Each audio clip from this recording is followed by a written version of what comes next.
কি হলো বৌমা? তোমাদের কি হলো বলো তো? সেই কোন সকাল থেকে বসে আছি, এখনো খাবার দাবার কিছু হয়নি নাকি? এই তো মা, হয়ে গেছে, এখনই আনছি। এ কথা তো শুনছি সকাল থেকেই। তা বলি, নবাবের মেয়েরা যখন ভোরে উঠে রান্নাই না করতে পারবে, তাহলে এখানে এসেছিলে কেন?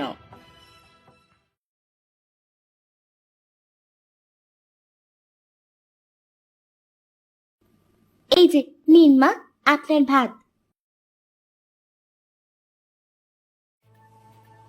হ্যাঁ, তা তো আমি দেখতেই পাচ্ছি। অত বলার কি আছে? যাও যাও, বলি বসে না থেকে পুকুর পাড়ে গিয়ে এই কাপড়গুলো ধুয়ে আনো দেখি। মা, এই কাপড়গুলো তো দুদিন আগেই ধুলাম, এখন আবার? এই তো মুখে মুখে তর্ক করা শুরু করে দিয়েছো। বলি, দুদিন আগে ধুলে কি সে কাপড় নোংরা হয় না নাকি? অত কথা না বলে দুই বউ গিয়ে সব কাপড় ধুয়ে আনো। ঠিক আছে মা, যাচ্ছি। হ্যাঁ যাও, একটু তাড়াতাড়ি যাও। তোমাদের দুই বউয়ের যা স্বভাব, এক কাজে সারাদিন লাগিয়ে দাও, কাপড়গুলো ধুয়ে এসে বাসনগুলো মেজে ফেলবে। আমাকে যেন আর বলা না লাগে। ঠিক আছে মা, তাড়াতাড়ি করব।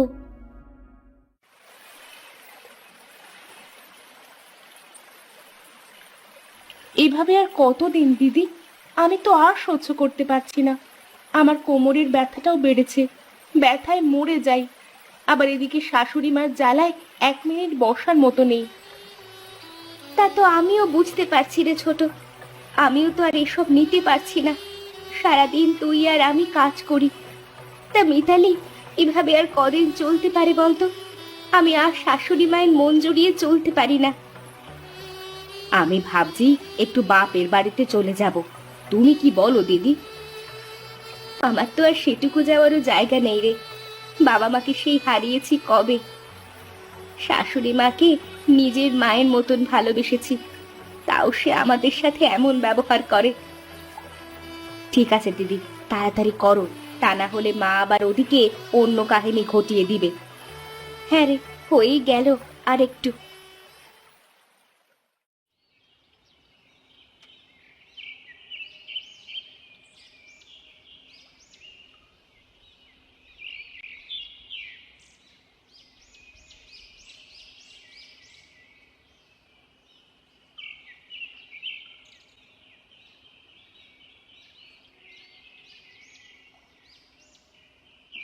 ওই দেখো দিদি, মা কাপড়ের গামলা নিয়ে যাচ্ছে। সে কি, মা এমন কেন করছে? নিশ্চয়ই কোনো গন্ডগোল বাঁধাবে। চল তো দেখি গিয়ে। মা, ও মা, এই দাঁড়াও দাঁড়াও। এ কি করছো? এই বয়সে তুমি ভারী গামলা উঁচু করে বাড়িতে নিয়ে যেতে পারো? তোমার বৌমাদের বললি তো তারা নিয়ে যায়, শুধু শুধু তুমি কষ্ট করছো কেন? দেখ না বাবা, তোর বউদের শুধু বলেছিলাম কয়টা কাপড় ধুয়ে দিতে। ওরা বলল তারা ধোবে ঠিকই, কিন্তু কাপড়গুলো নাকি আমাকে টানতে হবে। কি আর করব বল, এই বয়সে তো আর পেরে উঠি না। সারা দিন খাটতে খাটতে শরীরটা আর চলে না। বলো কি মা, তোমাকে দিয়ে সারা দিন এরা খাটায়? হ্যাঁ রে বাবা, তাহলে আর কি বলছি। কি গো গিন্নি, মাকে দিয়ে সারাদিন তোমরা কাজ করাও কেন? এই কি বলো তুমি? আমরা কেন মাকে দিয়ে কাজ করাতে যাব? কেন? তাহলে আমার মা কি মিথ্যে কথা বলছে? সে কখন এসে কাপড়ের গামলা নিয়ে গেল আমরা তো জানিই না। থাক বাবা থাক, ওদেরকে আর বকিস না। দোষ তো আমারই, ওদেরকে আর বকিস না। আমি কেন যে ওদেরকে কাপড়গুলো ধুতে বললাম। ঠিক আছে মা, বাড়িতে চলো, গিয়ে বিশ্রাম নেবে চলো। না রে বাবা থাক, আমার আর বিশ্রাম। চল গিয়ে তোদের ভাতগুলো বেড়ে দি। সকাল থেকে রান্না করে করে আমার মাজাটা লেগে গেছে। কি বলো কি, রান্নাটাও তুমি করো? তাহলে আর বলছি কি।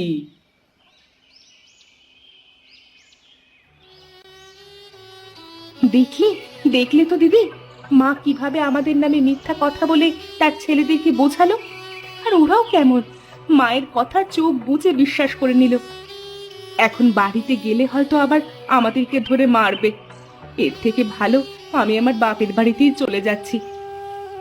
হ্যাঁ রে, মা যেভাবে তার ছেলেদেরকে বোঝালো, বাড়িতে গেলে নিশ্চয়ই তার ছেলেরা আমাদের ধরে মারবে, নয়তো বকবে। হ্যাঁ দিদি, এত কাজের পরও যদি মিথ্যা কথা শুনে আমাদেরকে মারে, এর থেকে ভালো আমি আমার বাপের বাড়িতেই চলে যাচ্ছি। তাহলে তুমি আমার সাথে যেতে পারো? না রে, থাক, আমি আর যাব না, তুই যা।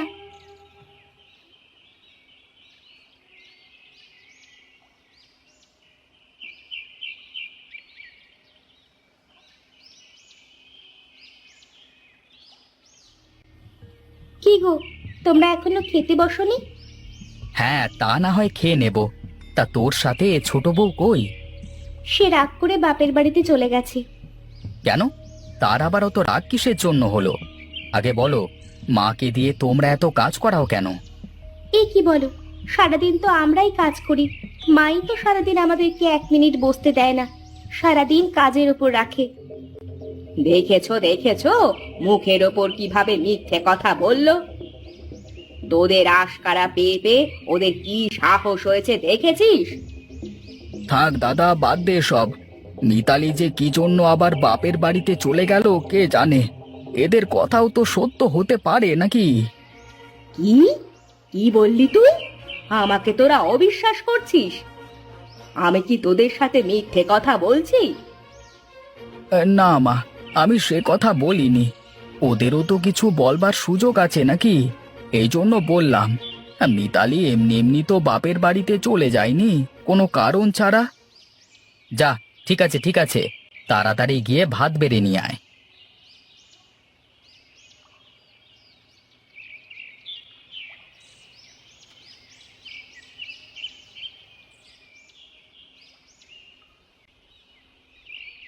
কি রে মা, হঠাৎ করে তুই এখানে?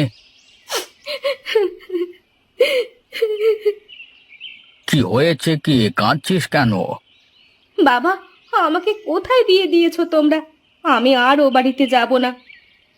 কেন রে মা, কি হয়েছে বল আমাদের, না বললে বুঝবো কিভাবে? আমি আর মিনতি দিদি সারাদিন ও বাড়িতে কাজ করি, তাও ওরা আমাদের 2 বউকে একটুও দেখতে পারে না। কি হয়েছে মা, পুরো ঘটনাটা খুলে বল।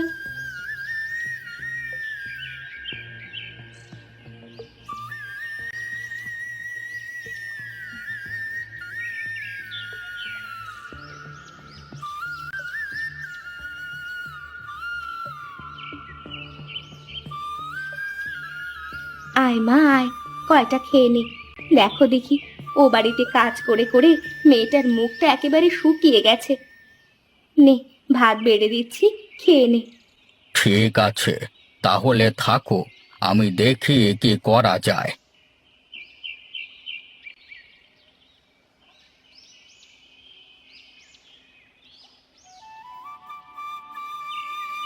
কি গো, ওটা কি নিয়ে এসেছো? হ্যাঁ, এটাই তো মহা ঔষধ। এবারে ওর শাশুড়ির মিথ্যে কথা বলবার ঝাল বের হবে। নে মা, তোর ওষুধ তৈরি করে ফেলেছি। এবার শুধু তরকারির সাথে মিশিয়ে শাশুড়ি মাকে খাইয়ে দিবি, তারপর দেখবি কি হয়। কিসের ওষুধ আবার এটা? ই খেলে আবার কি হবে? এটা খাওয়ার পরে যদি কেউ মিথ্যে কথা বলতে চায়, তাহলে তার গলা দিয়ে রক্ত উঠে যাবে, সাথে সাথে ধরা খেয়ে যাবে। ঠিক আছে মা, তাহলে তুই ওষুধ নিয়ে শ্বশুর বাড়িতে চলে যা। বেশি দেরি করলে জামাই আবার চিন্তা করবে। ঠিক আছে মা, তাহলে আমি আসি, তোমরা থাকো। ঠিক আছে মা, আয়।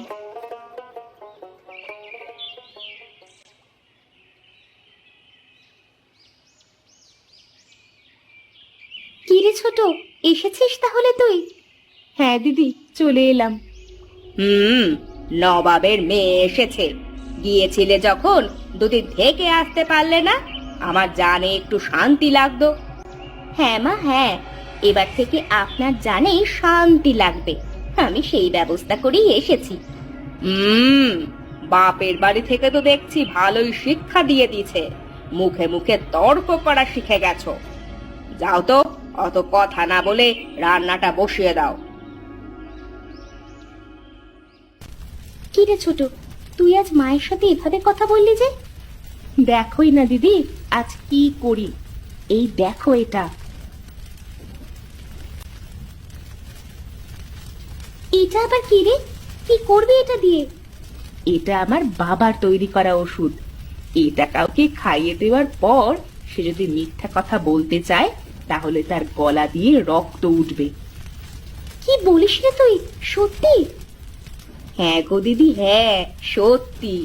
আজ থেকে মা মিথ্যে কথা বললে খবর আছে। এই তো তৈরি হয়ে গেছে আমাদের ঔষধ। ছোট, আমার কিন্তু খুব ভয় করছে। চিন্তা করো না তো দিদি, সব ঠিক থাকবে।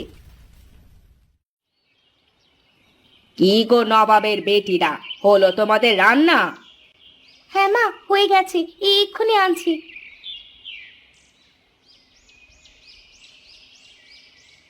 এই নিন মা আপনার ভাত তরকারি।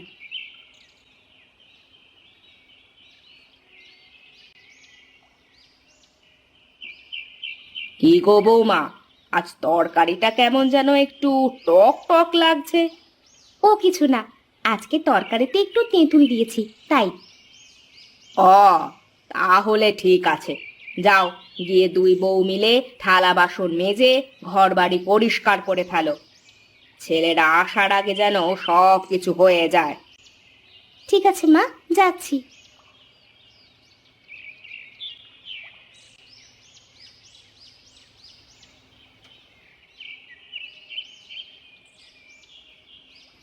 কি রে বাবা, তোরা এসেছিস? সেই কখন থেকে তোদের জন্য অপেক্ষা করছি। কেন মা, আমাদের জন্য আবার অপেক্ষা করছো কেন? ওই দেখ তোর বউরা কি করছে। আমি সারাদিন রান্না করে বাড়ির কাজ করে 1 মিনিট বসতে পারি না, আর তোর বউরা মাথার উকুন দেখতে বসেছে। তাই তো দেখছি মা। এ কি, কি হলো মা তোমার? তোমার গাল দিয়ে রক্ত পড়ছে কেন? ওই দেখো দিদি, কাজ শুরু হয়ে গেছে। চলো গিয়ে দেখে আসি। হ্যাঁ হ্যাঁ, চল তাড়াতাড়ি চল।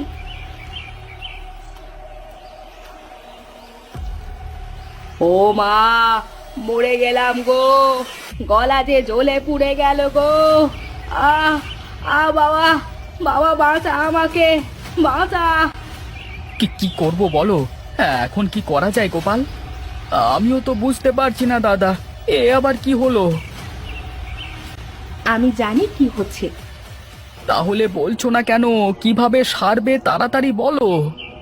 তোমার মা এতক্ষণ যে মিথ্যে কথা বললো তার জন্যই হচ্ছে। সত্য কথা বলতে বলো, দেখবি এমনি সেরে যাবে। এ আবার তুমি কি বলো? এমনটি আবার হয় নাকি? হ্যাঁ রে বাবা, হ্যাঁ সত্যি। আমি তোদের কাছে মিথ্যে কথা বলেছি, এজন্যই আমার এই দশা। হ্যাঁ, এ তো সত্যি কথাই বললে গো তুমি। তার মানে? হ্যাঁ রে গোপাল, আমার আর বুঝতে দেরি নেই। তার মানে এতদিন মা এদেরকে দিয়ে কাজ করিয়েই আবার এদের নামে মিথ্যে কথা বলতো। ছি মা ছি, তুমি কি করে ওদের সাথে এমনটি করতে পারলে? এতদিন ওদেরকে যেমন তুমি খাটিয়ে মেরেছো, এখন থেকে ওরা বসে থাকবে, তুমি কাজ করবে, নইলে তোমার আর এ বাড়িতে ভাত নেই। এ কি বলিস রে বাবা তোরা? গোপাল একদম ঠিকই বলেছে, তোমার এই পাপের শাস্তি পেতেই হবে। ঠিক আছে বাবা, আমি তাই করব। মা, তোমরা আমাকে মাফ করে দাও, আমি আমার ভুল বুঝতে পেরেছি। থাক মা, আপনাকে আর কাজ করতে হবে না, আমাদেরকে একটু ভালোবাসলেই হবে। হ্যাঁ মা, হ্যাঁ, আমাদের সাথে একটু ভালো ব্যবহার করবেন, তাতেই হবে। আমরা বাড়ির সব কাজ করে দেব, আপনি শুধু একটু আমাদের নিজের মেয়ের মতো দেখবেন। ঠিক আছে মা, তোমাদের সাথে আর কখনোই আমি খারাপ আচরণ করব না। আজ থেকে আমার 2 মেয়ে,